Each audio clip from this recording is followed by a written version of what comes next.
And sharing my screen.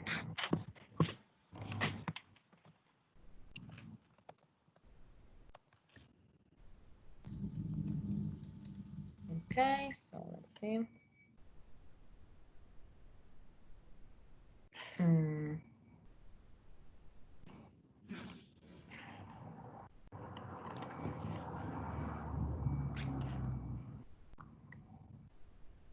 Okay.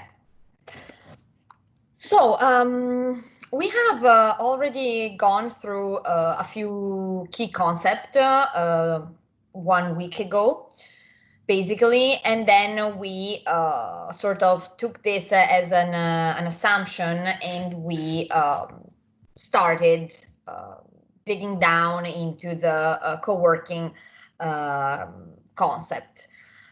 And we realized, of course, that this is one of the ways that demonstrate how workplaces are changing their roles. However, we haven't really understood how the spaces are organized within buildings. I will try to do this very, very briefly today. So we already went through these two key ideas, that of activity-based or activity-related working and efficient use of space. I'll try to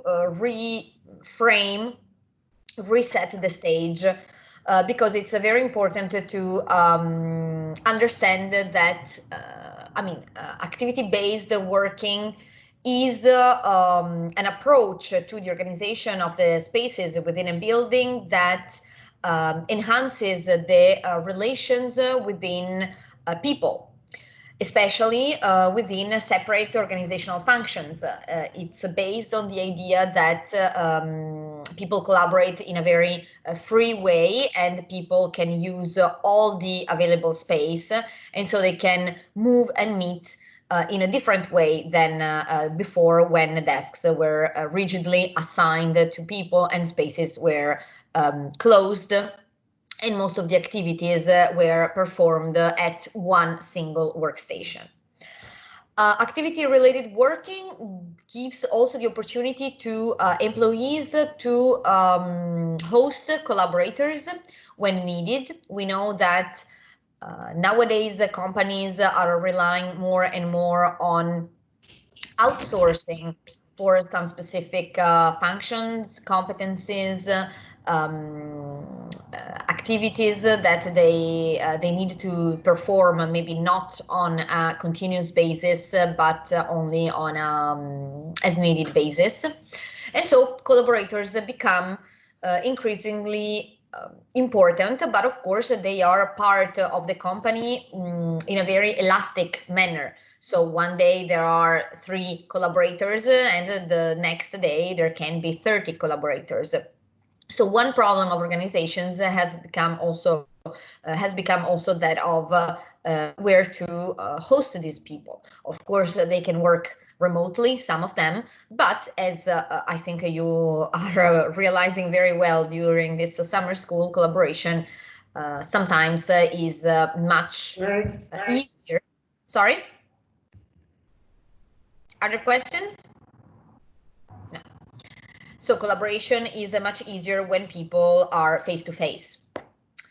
Of course, activity-based working, as it entails basically continuous movement within a building, facilitates also encounters and chatting, informal communication between people that otherwise would barely know each other and barely recognize the different faces. And this is a very important for companies nowadays that need to spread their culture, their business culture within their, of course, their workforce.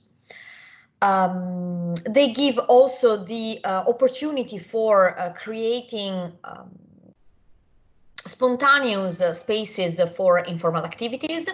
Activity-based working is based on the idea that spaces can be a little, transformed by the own users. So there are several areas in buildings that can be reconfigured and can be rearranged to support the tasks and the activities at hand. Activity-based working is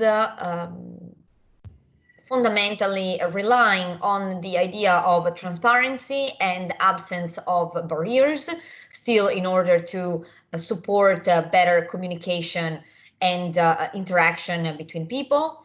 And of course, the flexibility of use is given not only by the flexibility of the space itself, but also by the flexibility of the people that can move in this space that accommodates their different activities.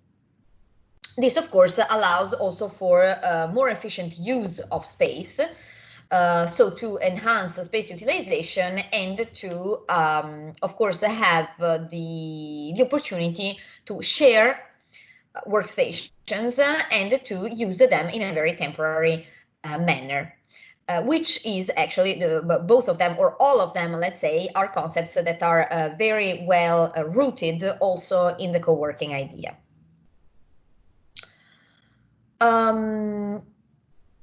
This happens, of course, within that context that I think was set very well in Module 1, in the module that you read about trends, global trends in economy, environment, society, technology, and also in how organizations work. So I won't spend time on this because I assume that you already know enough about it. We will talk today about office layout trends, both in terms of individual and collective spaces. I will go back to the concept of space utilization that I already mentioned on the first day of this school, and then we will see some pros and cons of different spatial solutions.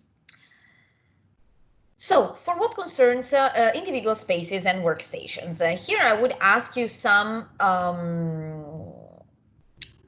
participation, if you don't mind. I would like you to try to figure out together with me what can be the advantages and disadvantages of different workstations. So, how do you think, regarding individual activities, how do you think closed and private offices or multi-offices can support activities? Here, of course, there are some key pros and cons that are listed, but I don't know if you have anything else in mind or any example that maybe you can recall, or any additional feature that you think these spaces provide. Come on, maybe someone in the chat. Let's see if I can.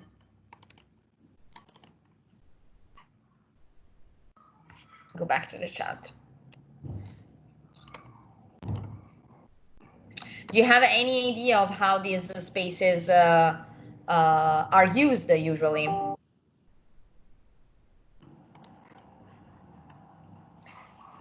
Come on, some of the representatives of the groups. Yeah, I have an idea how does it work. I stayed many times and long time in co-working. Okay. So what exactly would you like to know? If the silence room are very important?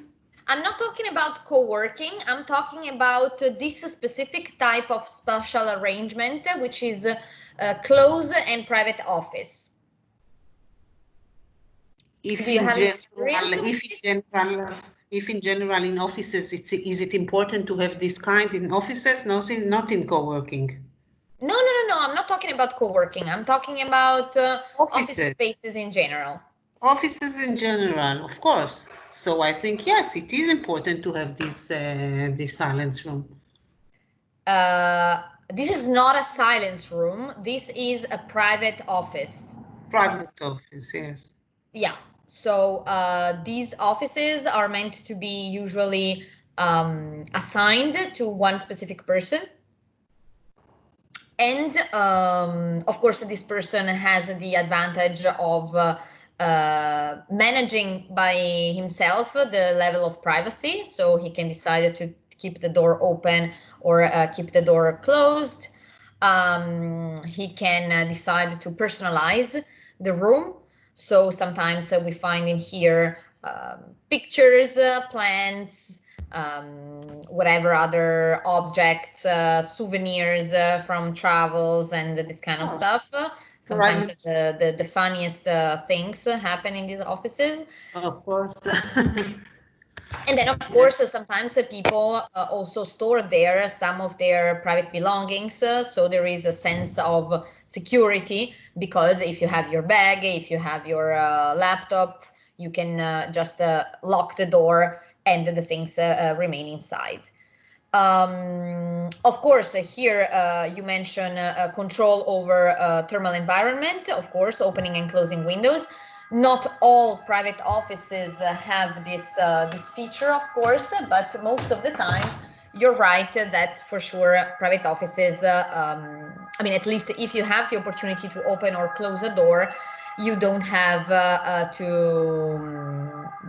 I mean, find an agreement with your neighboring colleagues, and you can just decide if you're hot or cold. Yeah. And then, of course, there is also the opportunity to host small and spontaneous meetings, definitely. And this is something that has to do also with privacy and this kind of stuff. So many people, for instance, high-level managers, executives, etc., when they are proposed to maybe move to a more open environment, they of course tend to be afraid of losing this privilege to host these private meetings that of course become also somewhat secretive almost. So yes, thank you. This is a very good okay, very good intuition. On the other side, of course, because of these characteristics, they they risk to produce a little bit of isolation, and of course they give a sense of hierarchy. The people who usually can have the ownership, let's say, of a private office are usually seen as those that are privileged and that are higher in the organizational structure. There are, of course, also in terms of individual work, there are, of course, solutions that are mostly known as cubicles. These are still applied, even if maybe not in this same configuration. That seems a little bit outdated, probably from the 80s or the 90s. Of course, in this case, the intention is to try to preserve some privacy, but at the same time to allow contact with colleagues.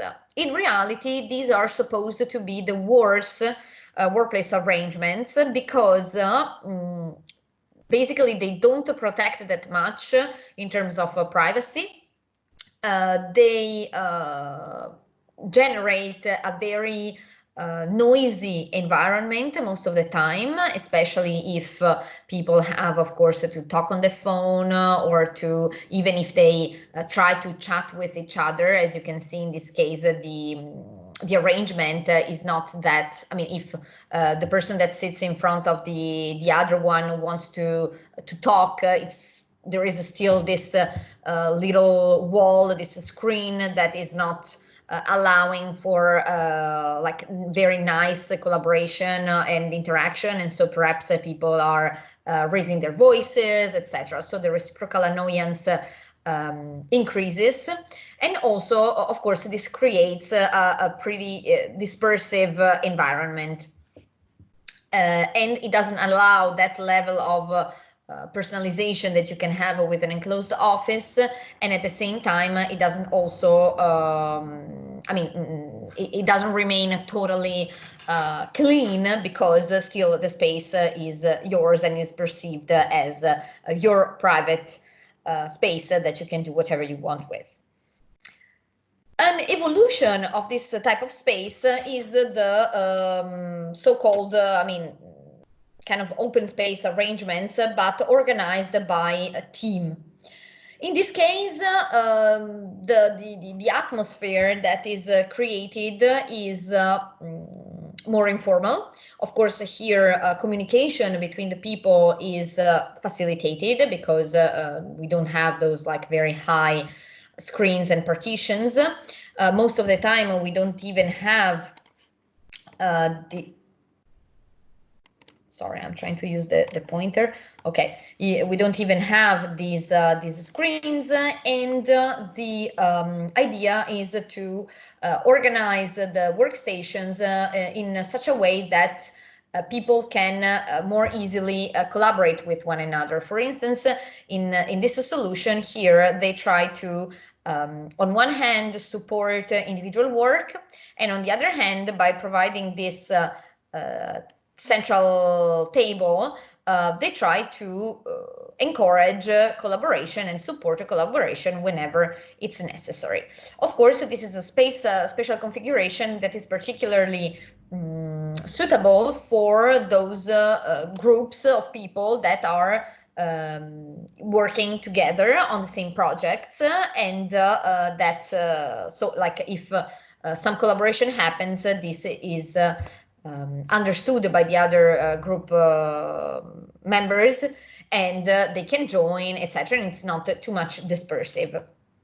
Of course, in terms of privacy and disturbance, is not the best, because it's still an open environment. So working every day, all day long in this kind of spaces can be very stressful. There are desk sharing options that can be in the hoteling or in the hot desking type. The hoteling type allows for booking, so people can, through tools, digital tools that, for instance, also Vodafone has in place, can reserve their workstation for that specific day. Sometimes they have also special codes to log in to PCs, computers that are already and to telephones. Increasingly, that companies are increasingly abandoning, because they tend to rely more and more on laptops that maybe people just plug in with a desktop monitor, and of course mobile phones. This favors, to some extent, relations with colleagues. It favors also new contacts with people that not necessarily work together.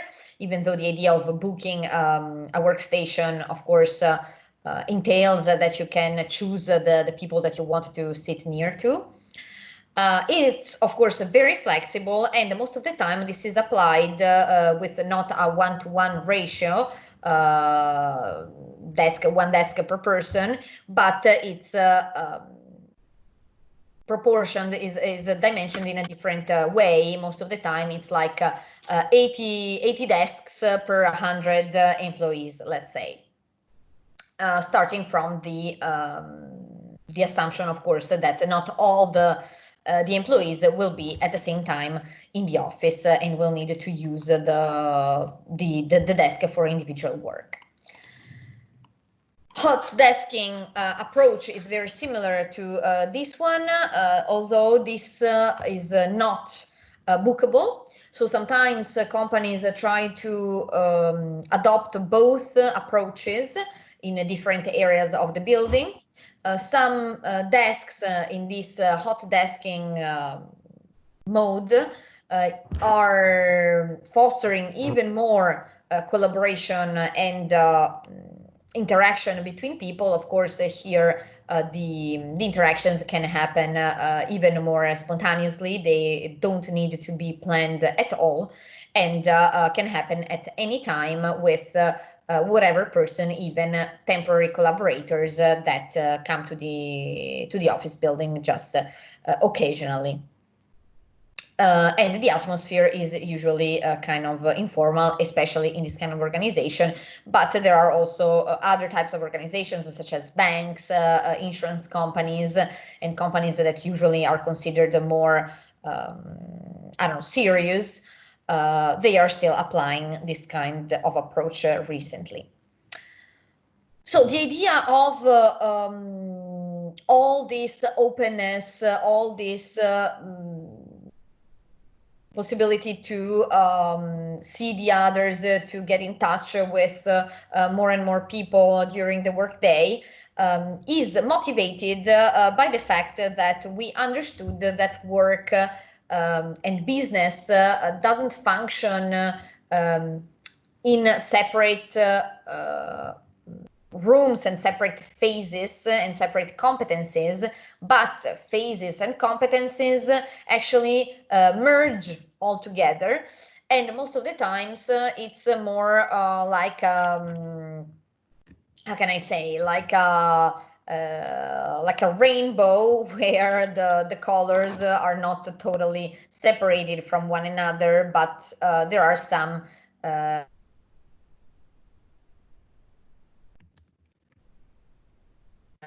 cross times until the very end of a project. Some activities keep going, some people keep the need to participate and to interact, and so on and so forth. So this gives also the motivation, the reason to organize based on the need for proximity. There are several studies that explain how people move within a building, how much people perceive the real and concrete opportunity to communicate with the others, because this is close by.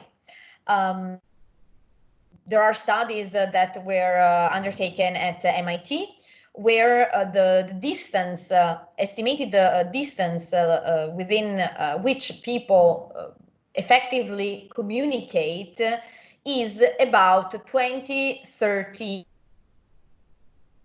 This basically it's almost non-existing, is non-significant, the proximity between these people in terms of facilitation to communication.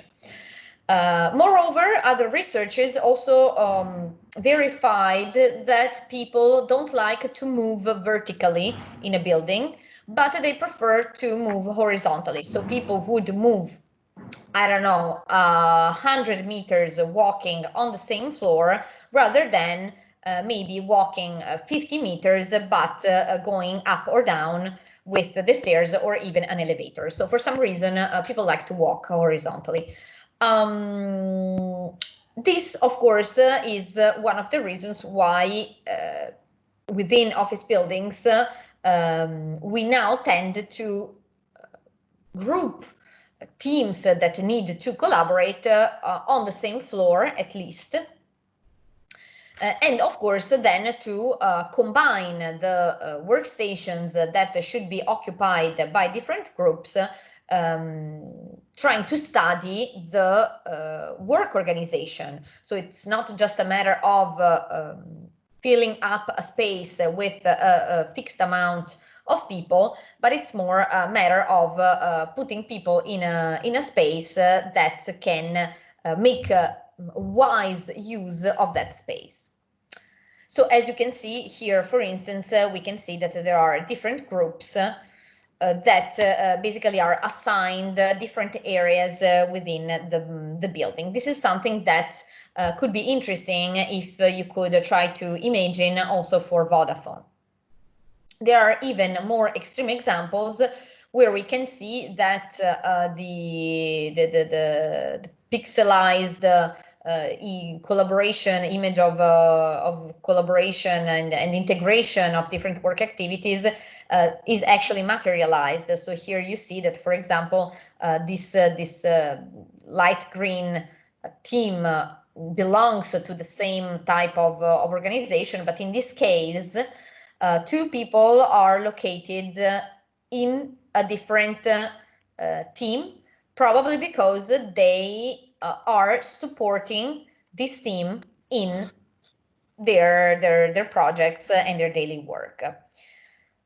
And the same happens also on the other side. Of course, you won't have the opportunity to go so much in detail with your project, but of course you can try to guess something similar.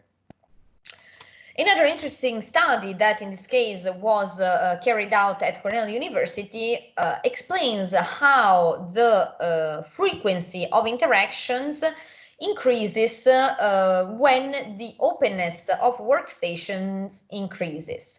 It means that the more a solution, a spatial arrangement is open, the more the interactions will occur frequently over time during a working day. On the contrary, the duration of these interactions decrease when the openness of workstations increase.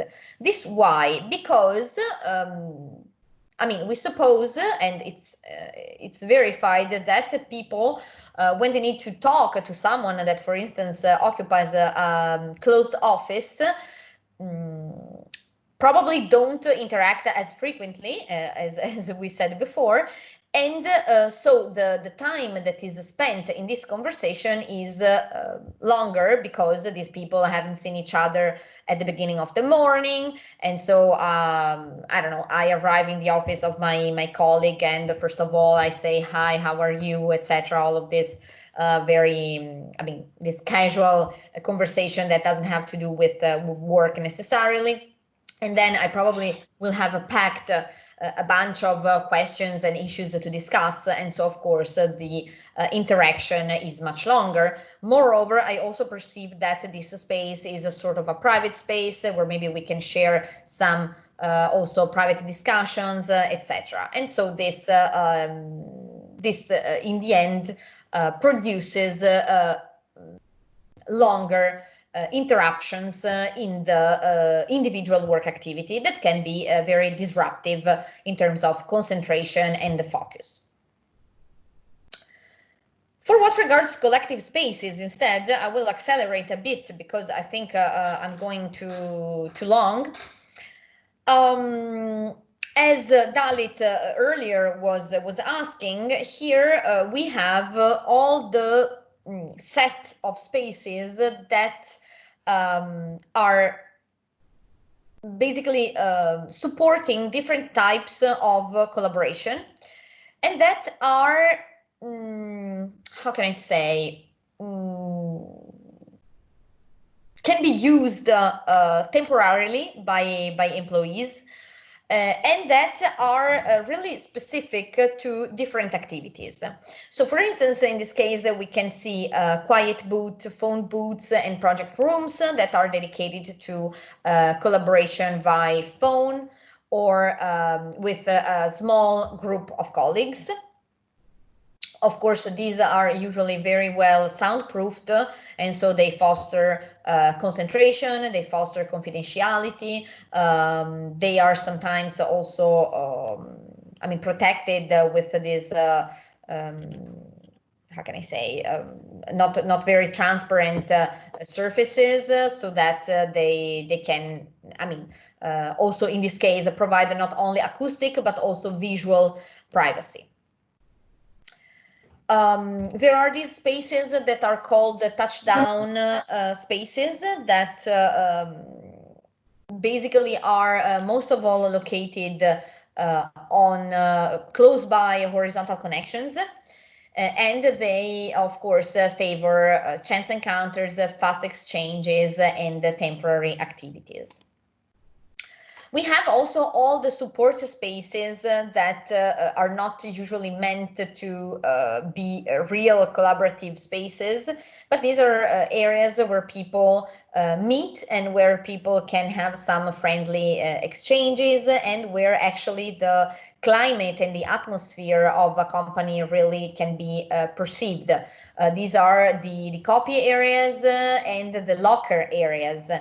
Most of all, where people can leave their belongings, because of course if they have hoteling or hot desking solutions, they cannot place their belongings like this freely. And most of the time these special solutions are also combined with clean desk policies. That means that people have to clear up their spaces at the end of the day, so they can leave all their stuff in these small lockers or bigger.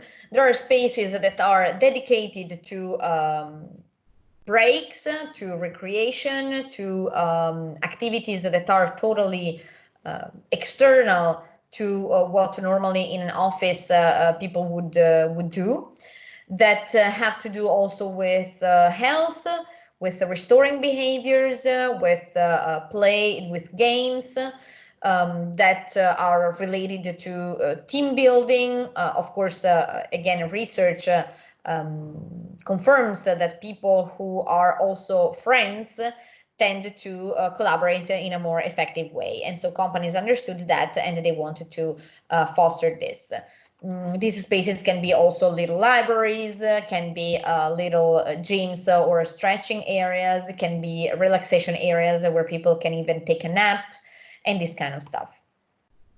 I showed already this image of representing welcoming and briefing areas. These become increasingly fundamental for companies, and I think that this can be also one of the spaces that you can maybe try to work on today and in the next days for Vodafone, because these are the areas where actually all the branding and the image of a company can be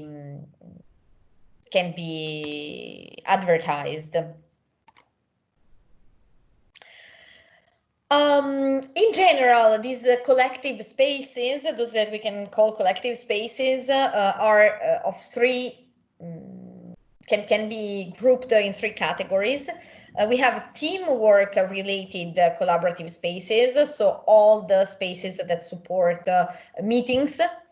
And of course, these are where people spend time for what we generally call work.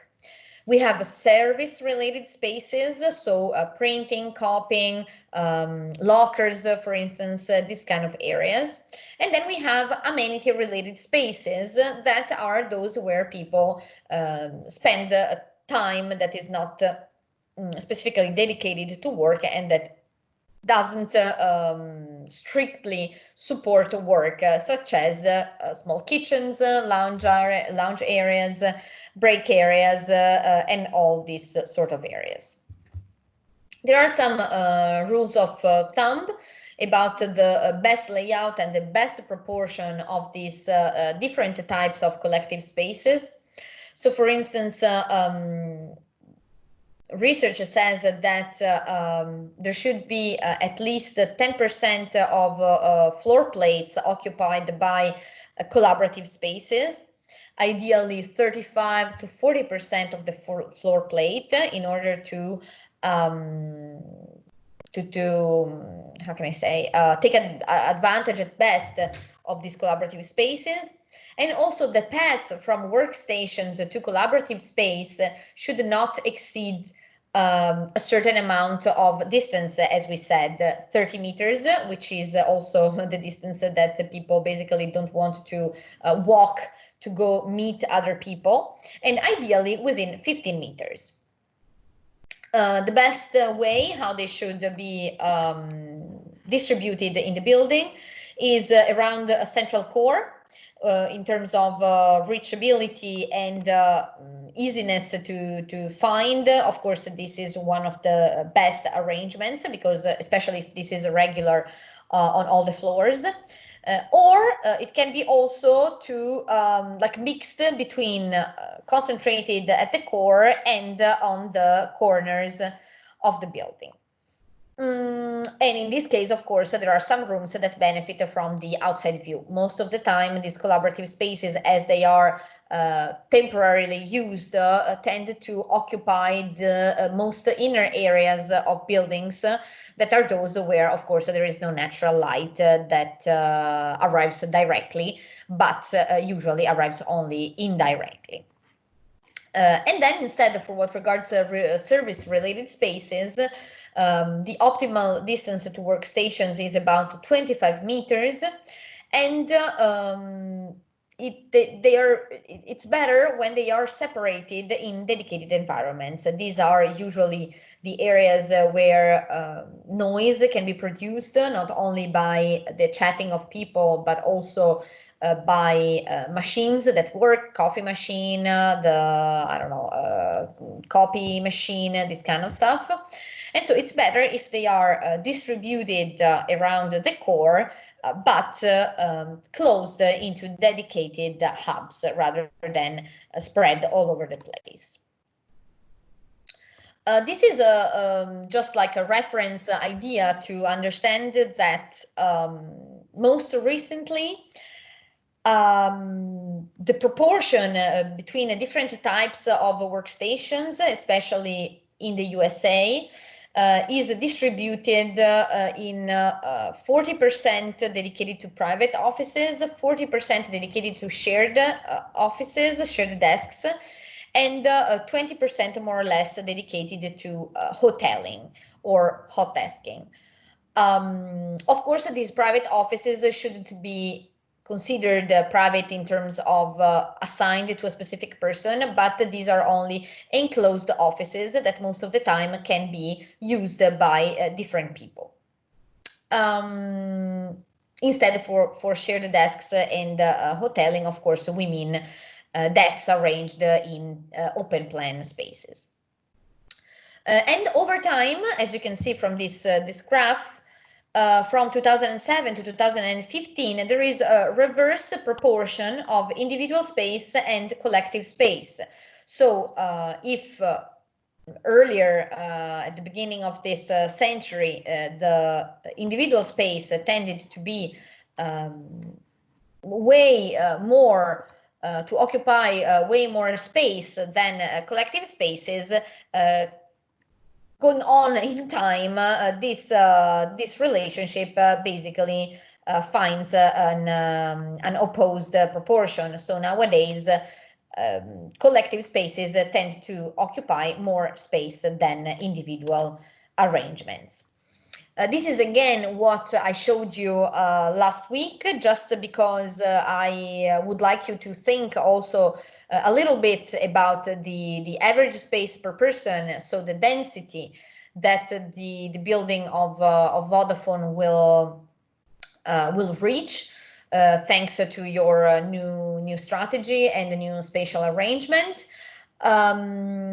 Take into consideration that there are some benchmarks, but that of course you shouldn't stick to one or another specific number. It's just a range, probably between 8 square meters and 13 square meters in terms of net internal area. You don't need to calculate this in a very precise way, but just to give an idea to Vodafone of how many employees they will be able to host there. Of course, this can be also balanced out by the co-working strategy that you analyzed, that you tried to create, last week. And so by taking into consideration the space per person, of course, you have to consider, I mean, the space is given, the number of people, I think that you can try to play a little bit with the concept of co-working. So try to reflect on how many people could ideally be working in the Vodafone space in the future, keeping in mind that your futuristic and provocative idea of a new workplace strategy for Vodafone should be as radical as you want. Thank you for your attention. I would invite Tamas to show up.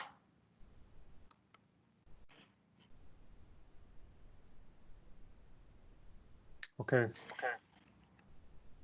Thank you, Tamas. Here you are again.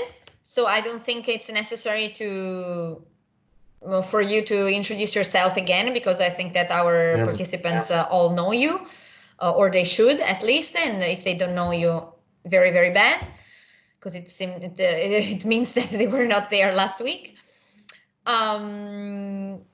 I will leave you the stage and you can start your presentation. Okay. Can you see the presentation? Of course. Okay. Thank you. Okay, thank you. So I will take over now from Chiara and discuss a little bit about workplace mapping. So putting this into context, you could say that from defining a goal for a workplace until it's physically delivered, there are different stages, and there are different approaches to how many stages are. But let's say that you first have to define the goals of the project, and then there is a very important phase. We could call it workplace study, where the purpose is to understand the drivers of demand to workplace in terms of space and qualitative demand, and also the current supply. Then you are able, based on this study, to define a strategy for the workplace. It means what's the space mix, what's the look and feel concept, and then this is usually followed by what will be your task is a briefing, an architect's briefing. That contains more detailed description of the requirements towards spaces and the detailed look and feel concept, etc. And then on this basis, the architectural design can start with the technical implementation plans, so concept plan and construction plan, and finally the delivery comes. So and this phase that we are discussing now is about the workplace study, understanding the drivers of the demand and the supply. A little bit about the background, that why this is important and how we perceive things is that usually when there is a workplace environment, then we sense it, we perceive it somehow, so physically. And also we perceive it differently mentally, each of us.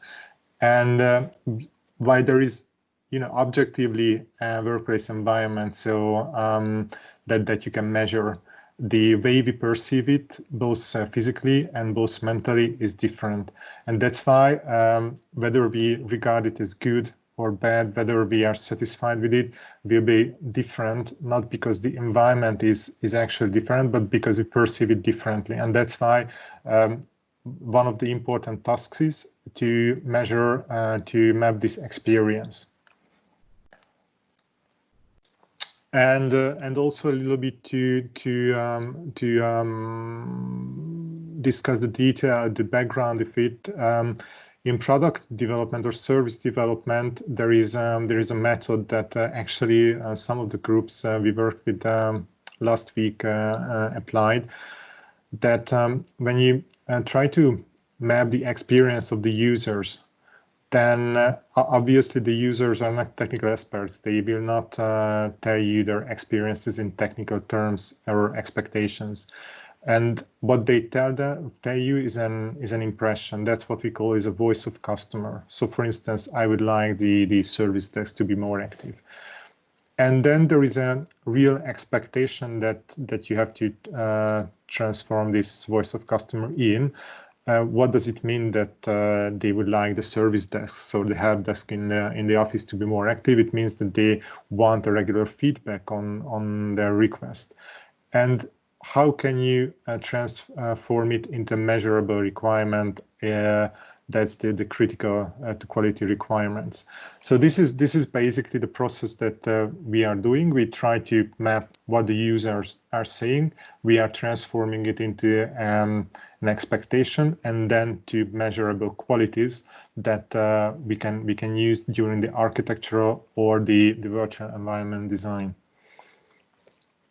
And one tool to measure the experience is it's called the user journey mapping, which is a tool extensively used in service and product development. So it's not something confined to workplaces or buildings, obviously. And the background is that in retail, and buildings that serve retail stores, it's very important that you can define the journey that the customers, the users take during shopping, and what are the experiences they meet, whether they are satisfied, and how it influences shopping. But using this kind of tool, you can also use it in workplace mapping, because we are more and more customers of the workplace. You may remember that we talked about services last week. So while there is the office, it's also, if you like, a commodity, a service provided for employees. And we are not only talking about the office. And I think it's very important that we are not only talking about the office, but we are talking about alternative spaces, just as co-working spaces or managed offices that employees can use, the home office or the virtual environment. So I think when you are mapping the workplace environment, it's not only about the office, but all of these spaces, and there is a trade-off between them. If the experience with the virtual environment, meetings, for instance, in the virtual environment is good, it also means that there is no need for the office with respect to that particular type of meeting. If that experience is not so good, that justifies renting or buying a property. So when you map the experience, you can divide the office in different stages. There is an arrival, so when you arrive, there are also places for visitors, workspaces, and community spaces, just as Chiara referred to that in the type of spaces. And some of these spaces you can call a destination. For instance, when your workstation is a destination, and there are also journeys. When you go around in the office, that's a journey. And these are different experiences. And by mapping the workplace experience, there are sort of psychological experiences, for instance, related to brand, the vision, communication, trust, and availability of information. There are also information or experiences related to physical sensing, such as the level of noise, light, nutrition, temperature. And there is also experience with services, technology, and the choice of spaces. So when you map the workplace, one approach is to go through this journey from the arrival through the work areas to the community, and map all of these criteria. There is an example, and there is a big facility management company. It's the name is ISIS. So some of the pictures are coming from their material, and it indicates you, it demonstrates you how a work journey looks like. So from arriving to work, entering the building, then you meet your colleagues, you take some hot drinks together, then you work, go to lunch, you attend meetings, etc. And during the mapping, what you are doing is that you observe what are the spaces, the physical and the virtual spaces that are used, and what are the services provided in these spaces, and what is the experience of the users. Just a couple of examples, and most of the text is in English, but because these are coming from project examples, I'm sorry, just a few words in Hungarian, but that's not important. So, for instance, this is a journey from a factory, because factories are also workplaces, not only offices are workplaces. And what we were doing here is that what you can see on your left is that we went through the different stages, different points in the factory. We observed how many people, actually guards, were working there, and we observed their experiences. Whether, for instance, water was available, what was the temperature in the factory, whether at that given place food was available, so whether they could eat at that place, whether personal conflicts appeared, what was the level of noise, etc. And we also visualized it on the map of the factory. And this helps you to identify the points where you have to intervene in terms of workplace experience. Another example is a journey map. And many of a journey map is where you actually indicate the satisfaction, the level of the employees, of the users as they go through a given day in the office. And this also helps you to identify what are the areas, and this is also a concrete example, what are the areas where you have to intervene. For instance, this example are about customer service employees in a financial service company. So you can see that the worst experience they had was booting in to their computers and checking their mails, because the bandwidth and the accessibility was not so good.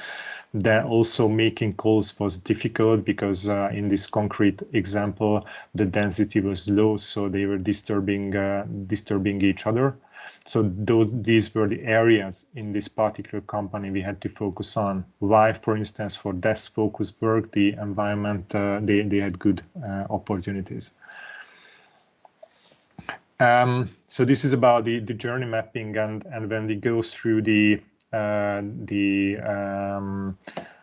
criteria that I showed you, the goal is to at the end to produce such a journey map, and possibly a table that accompanies this journey map. Also, Kiera discussed in detail the importance of proximity, and one tool that is quite often used in process design is the so-called spaghetti diagram, which indicates the physical journeys people are making in an office, and this also helps you to identify the longer journeys and the areas which are more condensed. It could be, for instance, that in this map, you see an area where there are a lot of passes, journeys that meet, and you may think that at that point the space is very narrow. So that's also, for instance, a bad experience. But you can also see that for some activities, people have to make long journeys. So the objective in these cases is to reduce, to shorten the journeys and rearrange the space accordingly. So that was about the journeys. The other important aspect that we have to define are who are the users, because users are not a homogeneous group. Their needs and expectations are different, and that's the point of defining the so-called workplace or service personas. Personas are workplace user archetypes, so typical users, because you cannot fulfill the needs of everybody exactly, but you can define typical users. There are archetypes in the workplace which are interpreted in terms of the mobility of the employees. So, for instance, there are desk-centric employees. There are people who are mobile, but they are mobile in the office. So they go around the office. There are also people who also mobile and go around, but not only in the office, but outside the office. So they go to clients and different places. And there are remote workers who very rarely come into the office. Their needs and experiences in terms of the workplace and in terms of the office itself is different, because for remote workers and in this case on the go pro, so on the for the persona who is mobile also outside of the office, they will not need the same functions, community functions in the office as the other people who spend more time in the office. And they will probably need different desks and more probably closer to the entrance of the office. So it's important that that you can define these personas. And it could be that why these are typical personas in an office and important ones, you will have to define specific personas and segments in an office in a workplace that are typical only of that given company. So, for instance, I showed you that example of the factory. In that factory, the personas were not categorized according to mobility, because everybody had to work according to a fixed schedule, but we categorized them according to how engaged they were and how the workplace experience affected their engagement towards the workplace. So when mapping the workplace, what are the points that we normally ask? We try to find out that what are the employees or users of the facilities, who are the personas, what are their tasks, what is the job they are doing in the building and outside of it. And now this is a very, very important aspect with COVID, because the more and more tasks are done outside the building itself. And what else they are doing in the building apart from working in the building? What are the community activities? What are the other services that they like to use in the building that are available for them? And sorry, this is from last year. So now you are, of course, not looking for that company, but what you are looking for in Vodafone is that, as I mentioned, the journeys. It would be important to find out what are the typical paths that Vodafone employees take each day, and what are the points they connect with in the organization. It could be the cafeteria or the reception, etc. So how are the offices and functions structured? How many people you find in each area? This is normally a very important question. So how dense and occupied are the areas, and what is the experience with this? Which is not really possible now that you work remotely, and a lot of employees are working remotely. And when you are doing in normal circumstances a workplace survey, then you observe what are they doing at the time of the visit. And in actual projects, these visits are not done only once, but many times they are done during the course of 1 or 2 weeks. And what activities are done at the desks and in each space of the workplace is observed every day a couple of times. So that's how you can get a reliable picture, because obviously when you go to just for once to your workplace, that's only part of the picture. It's also important whether customers or visitors are around, because they also have experiences, and the experiences of the employees will affect the experience of the customers and visitors. Where are the different services located? How easy to use are these services? And what is the message of the ambience? Because there is a functionality of the office, and there is also a message that every physical environment radiates or transmits about the brand and the values of the company. Because a company can tell you that they care about you, but if you don't feel it in the environment and the services, that's very contradictory. So this is also important. Wayfinding is also an aspect. So is it easy to find your way out or way around in the office, or you have a feeling of getting lost?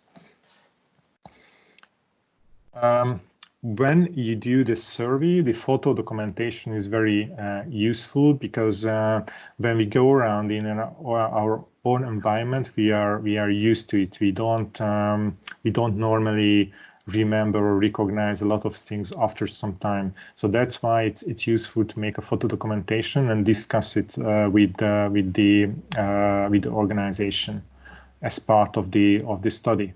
And there you can recognize a number of things that are not in their proper place. For instance, boxes left on the top of this cabinet in this picture.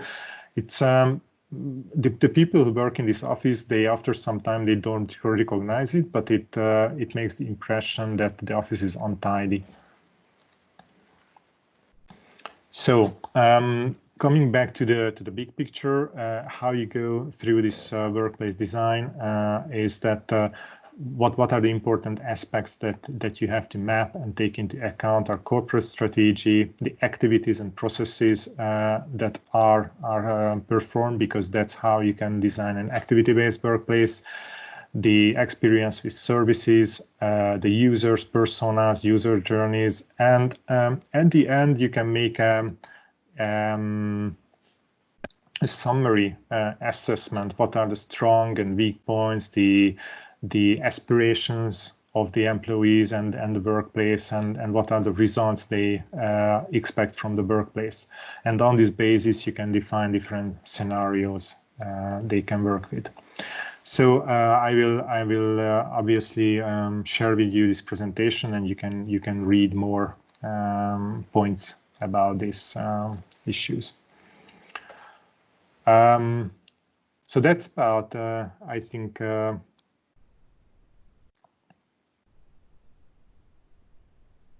about workplace mapping. Thank you, Tomasz.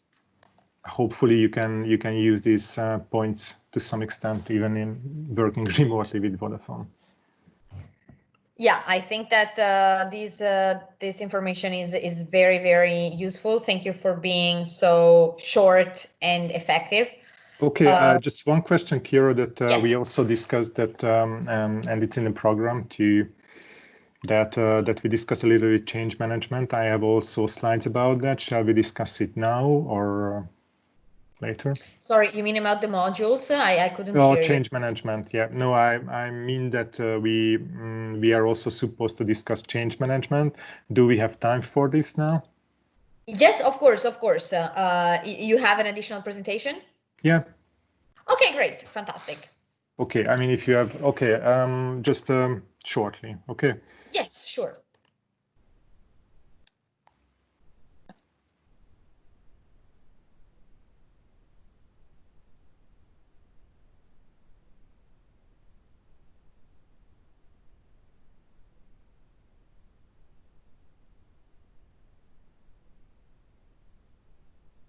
Okay, so when you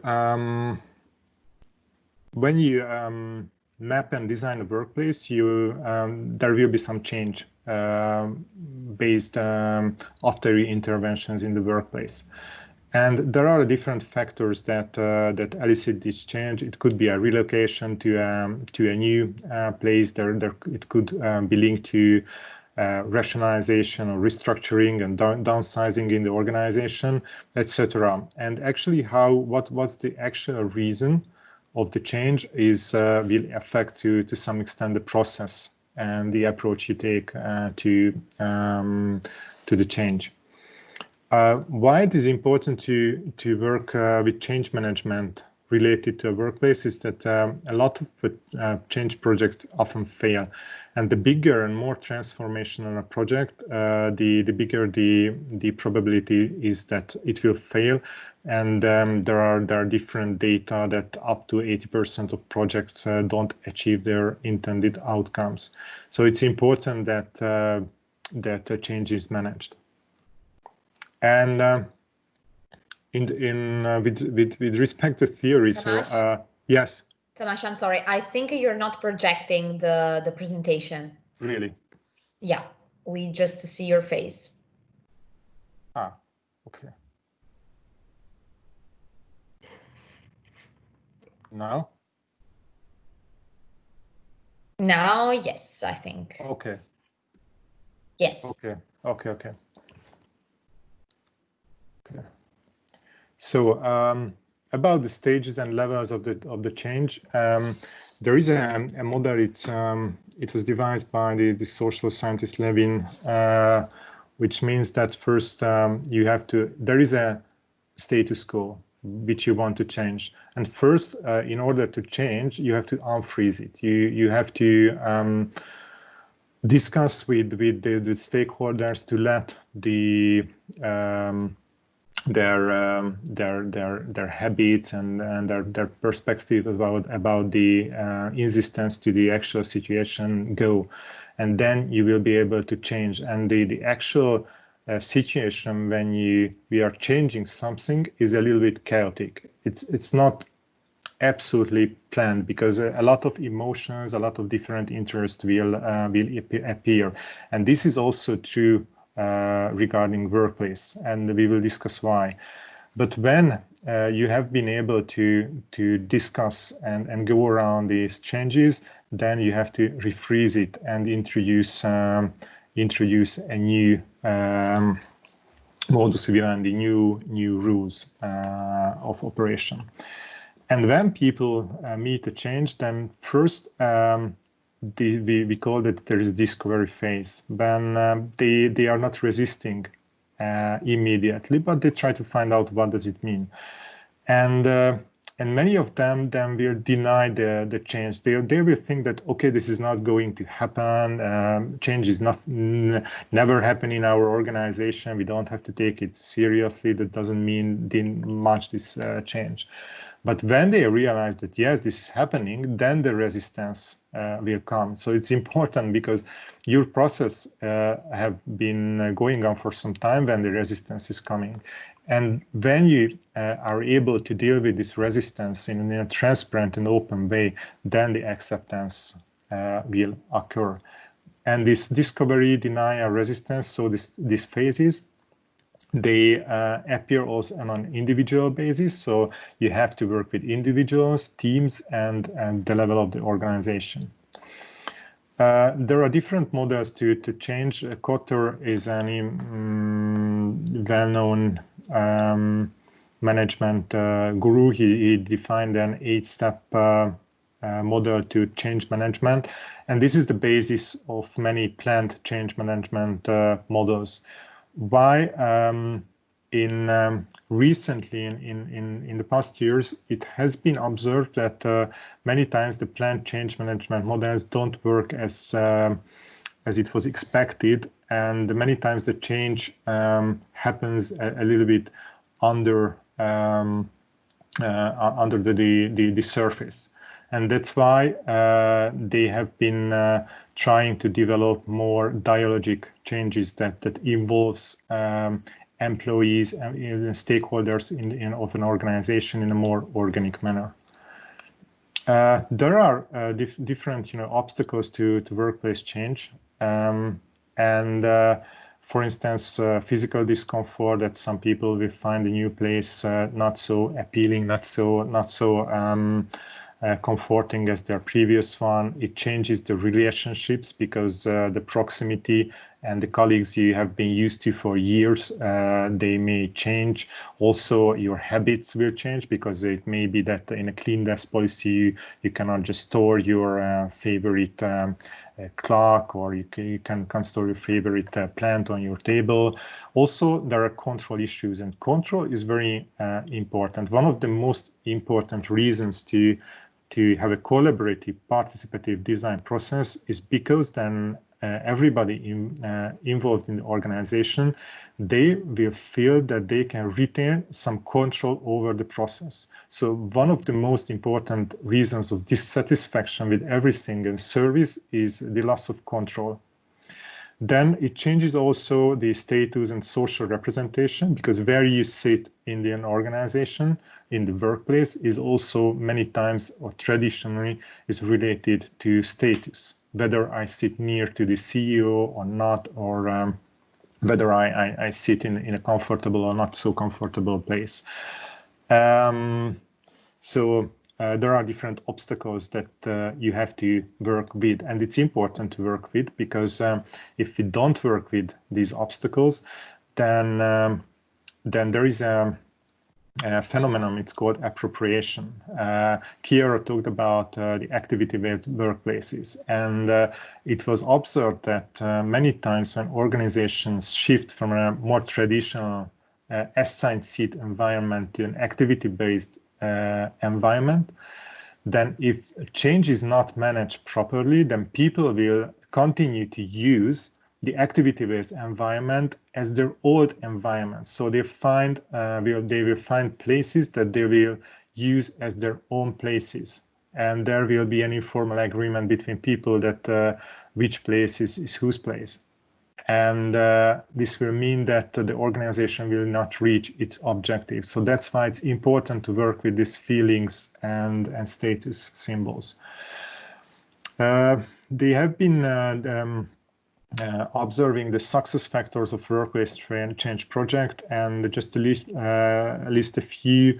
Then it's important that there is a vision, that there is clear objectives, then there is a cultural fit. So if you change the workplace, the physical environment is also linked to the culture of the organization. If you've changed to an activity-based workplace, an activity-based workplace assumes a more flexible organization.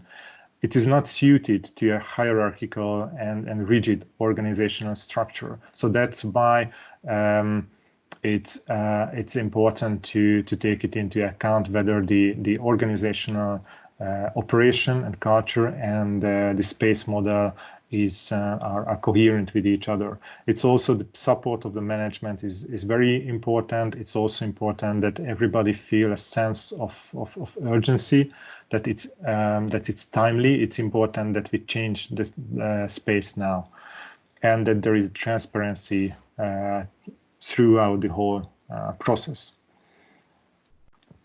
And the reason for that is that there are different meanings of space for employees, as I referred to, because there is a physicality, so that's how we regard it as a physical space, but we also regard the space as power relations and the space of social experience.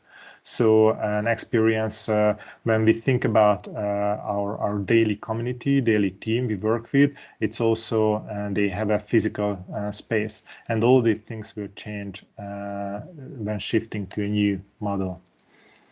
Therefore, it's important also to organize the change projects in a well-planned manner. There is usually because of the management buy-in, the management engagement, it's important that the management of the organization is involved. There is usually a sponsor who is many times the CEO or the operational officer, and there is a link to a head office if it's a multinational company. There is a project manager who is responsible for managing the workplace change as a project, and the communication manager, and they usually set up a so-called design team. Where the most important functions like the office manager, facilities, property, HR, IT, and there could be other actors, they are present. Also, there are external consultants. And there is an ambassador team. What is an ambassador team? there is an ambassador, a representative from each unit in the organization who are involved in the different mapping and planning stages. So that's how you can ensure that apart from surveys that where you can involve all the organization, that's how you can involve through the design team and these ambassadors that that every unit and different perspective of the different units are involved in the planning process. And apart from more formal workshops, you can also use games and more funny and interactive elements because these are also useful and increase engagement. And then this leads to us to participative design, because when talking about change management, it's really not about planning something and then asking the others and managing the change. But when you start something, you are changing already.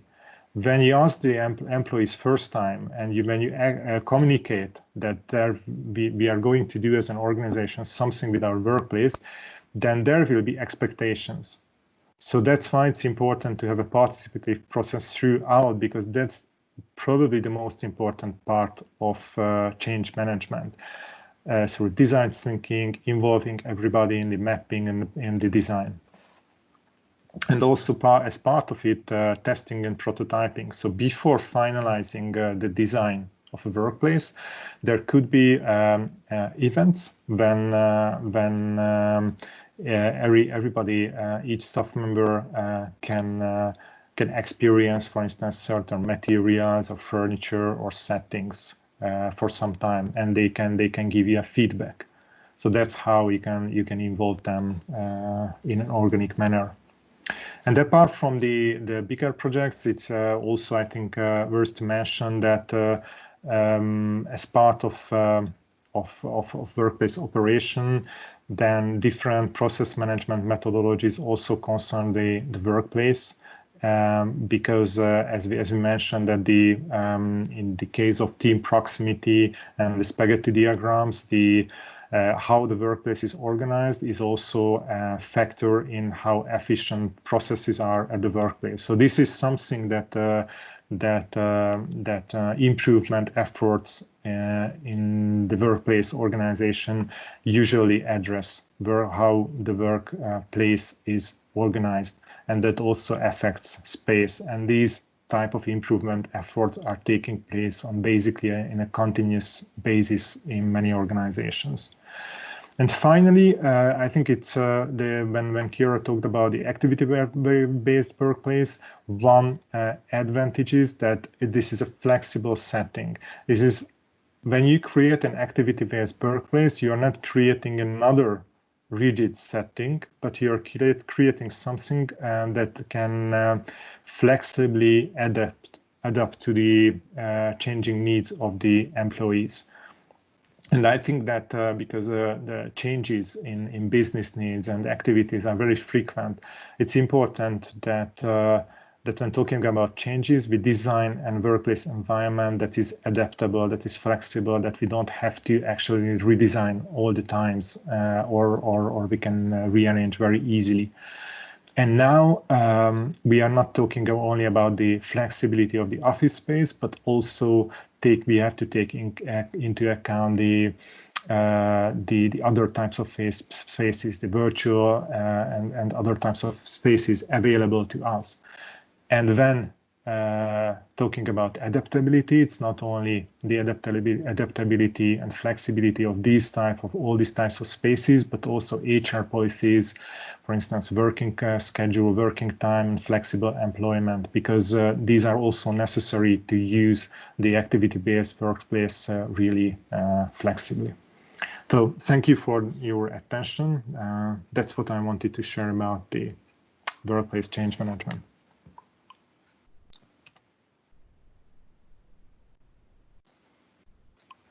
Thank you, Tamas. I think it was useful to dedicate some minutes also to this, because we asked our groups to not only elaborate a design solution and a design strategy, but also to explain somehow as a general pathway the methodology that and the approach that the company should adopt to get there, to get to the final new design solution. And so this is something that is very important to consider, of course, when a company is going to implement a new workspace solution. So that's fantastic that you mentioned it. I will ask the people if anyone wants to ask questions.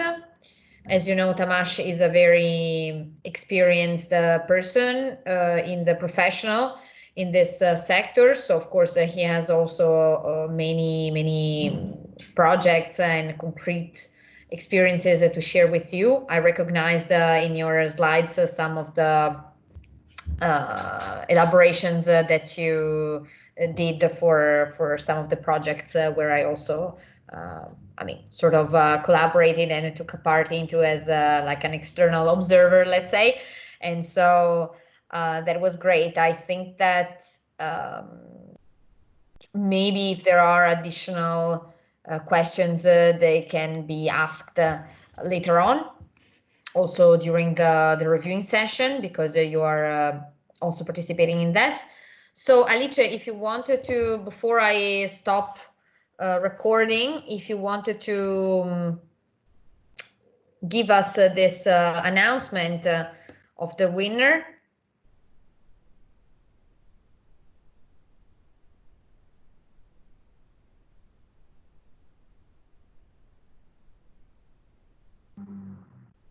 Alice, if you're talking, we're not hearing you.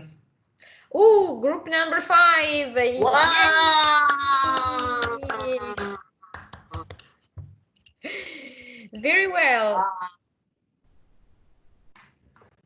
Can you show the presentation again to remind us, just to refer to look at it? What presentation are you talking about, Dalit? This one, the one that won. You cannot see it anymore? No. If it's possible, it's not. I can look at in the chat.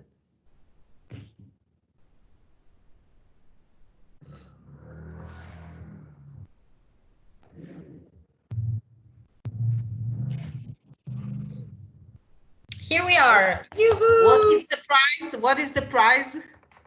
The prize is to receive a link to all the modules that we elaborated with Tamas and the Erasmus project on workplace management education in advance before it will be published as a book. So yeah, I think that this will be particularly useful for the people that are, going to maybe work in this field or that particularly curious, maybe for research or in the profession. Maybe they will become a workplace strategist. Group 5, do you want to show up and let us see your enthusiasm?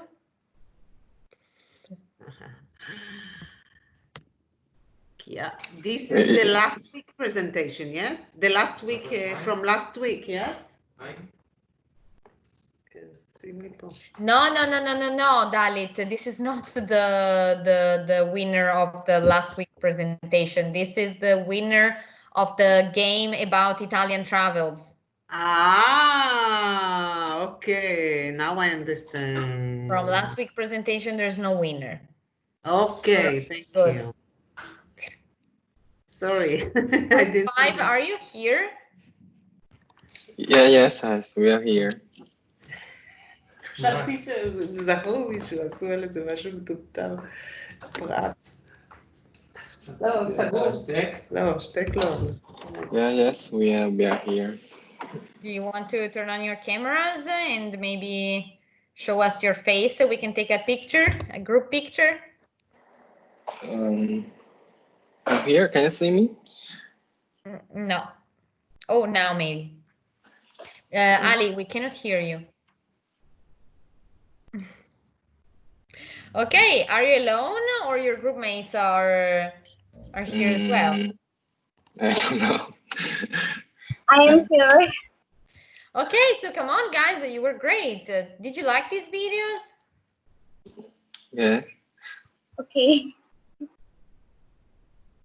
Have you ever? So are you based in Italy?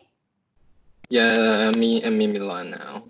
Okay, and have you ever been to these places, to Lake Maggiore or to Venice? Yeah. Last year I went to Venice. Oh, I see. So maybe that's why you won. Okay. We are just the three now in our team. You're just the three? Yes.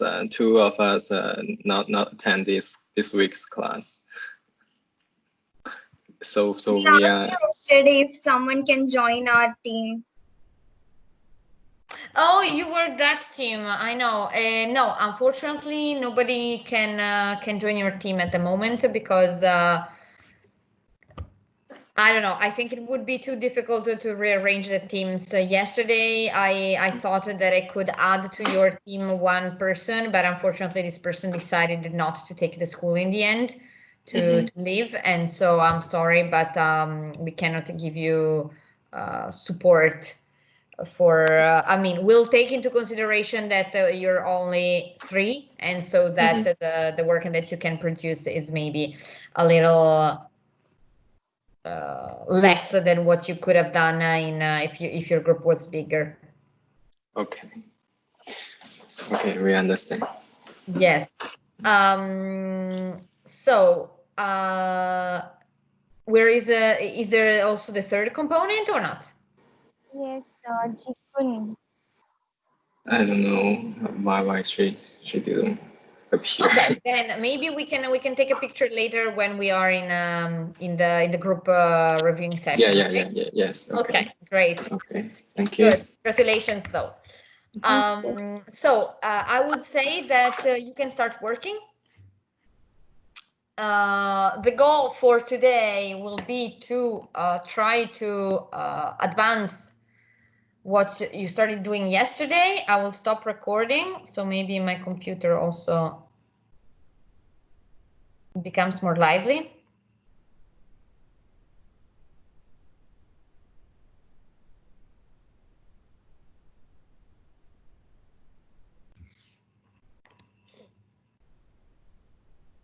Okay, so